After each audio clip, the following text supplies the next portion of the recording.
In other news, President Trump signed a bill revoking deportation protection for hundreds of thousands of Venezuelans. And this means many Venezuelans with temporary protection status could be sent back over the next few months. CBS News Miami's Anna McAllister is live tonight outside of a Venezuelan restaurant in Weston. So, Anna, how does its owner view the president's decision? Well, Jim, the Venezuelans that I spoke to today tell me that their friends and their family are scared. They say that these people fled their country because of the dictatorship there and came to America in search of a better life. And they tell me they feel like they're being singled out. For Carolina Lagos, cooking is a labor of love. It's a passion her family turned into a business. Before us wasn't any Latino restaurant here. We was the first and we grew with the community. Lagos and her family, who are from Venezuela, opened up the first Latin restaurant in Weston, Arepas Magnet Plus, 26 years ago. Their roots in the community run deep, and they say the news of President Trump's decision to revoke temporary protection status, or TPS, from Venezuelans in the U.S. is creating an overwhelming sense of fear. The situation now is really terrible for the people. They feel scared. They don't feel safe anymore. The move from the Trump administration is effective immediately. Now, approximately 600,000 Venezuelans in the U.S.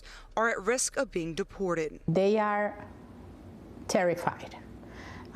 Most of the messages that we are receiving are saying that, for example, they don't want to get out of the house, even though they still have TPS and they still have their documents that haven't expired yet. Adadis Farrow is the executive director of the Venezuelan American Caucus. She says Venezuela's President Nicolas Maduro's dictatorship is worse than it's ever been.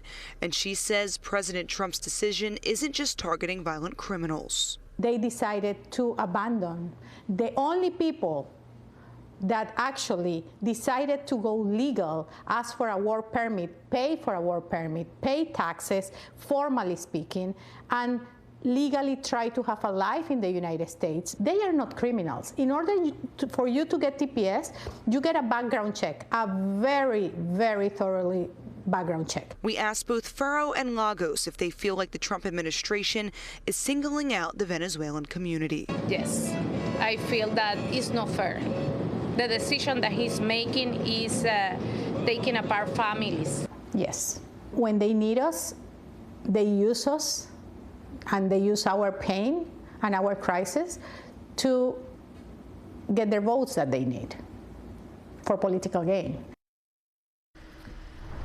And under the Biden administration, protection for Venezuelans was extended to October of 2026, but now that reverts to two separate designations, one that expires in April, the other in September.